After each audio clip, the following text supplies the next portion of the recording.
ঘটনা মানে আজি সন্ধিয়া প্ৰায় 6:30 মান বজাত মই এটা দোকানত চাহ খাবলৈ বহিছোঁ।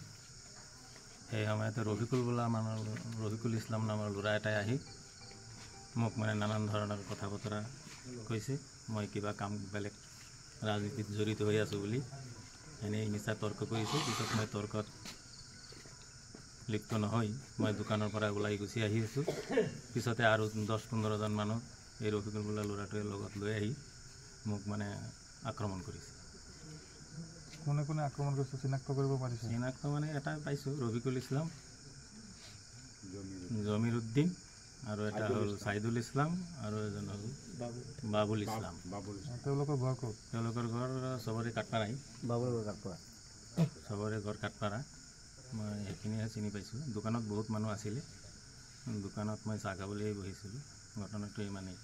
তাৰপিছত মোৰ ল'ৰাটো মোক দেখি ইহঁতে আক্ৰমণ কৰা আৰম্ভ যেতিয়া কৰিছে তেতিয়া মোৰ ল'ৰাটো গম পাই মোৰ ল'ৰাটো মোক বচাবলৈ আহিছিল।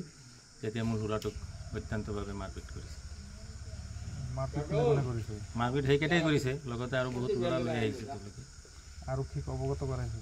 আৰক্ষীক ইতিমধ্যে অৱগত কৰাম বুলি ভাবিছোঁ। জাৰখন লিখিবলৈ দিছোঁ। আজি আৰক্ষীক ইতিমধ্যে আইনৰ পৰা কি বিচাৰে আপুনি? আইনৰ পৰা ন্যায় বিচাৰিছোঁ। মইতো কোনো অন্যায় কৰা নাই।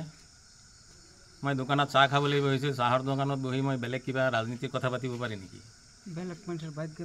তাৰপিছত মই যিটো ঘৰত গাড়ী থৈ গৈছিলোঁ সেই ঘৰলৈ গুচি আহিছোঁ। সেই ঘৰৰ ওচৰতে আহি সেই ঘৰৰ চোতালতে মোক এনেকৈ আক্ৰমণ কৰিছে। ল'ৰাটো দৌৰি আহিছে, ল'ৰাটোক মাৰপিট কৰিছে। খুব বেছি ধৰণৰ মাৰপিট কৰিছে। এটেম্পটো মাৰ্ডাৰ কৰিছে তেওঁলোকে মাৰিব বিচাৰিছিলে যে ল'ৰাটোক মই মাৰি পেলাম, নহ'লে মোকেই মাৰি পেলাম, এনেকুৱা এটা প্লেন লৈ আহিছে। তেওঁলোকে আহি পেলাই এইখিনি কাম কৰিছে। তাৰপিছত আমি ঘৰলৈ আহিছোঁ। এজাহাৰ দাখিল কৰিম এইমাত্ৰ লিখি আছোঁ এজাহাৰ।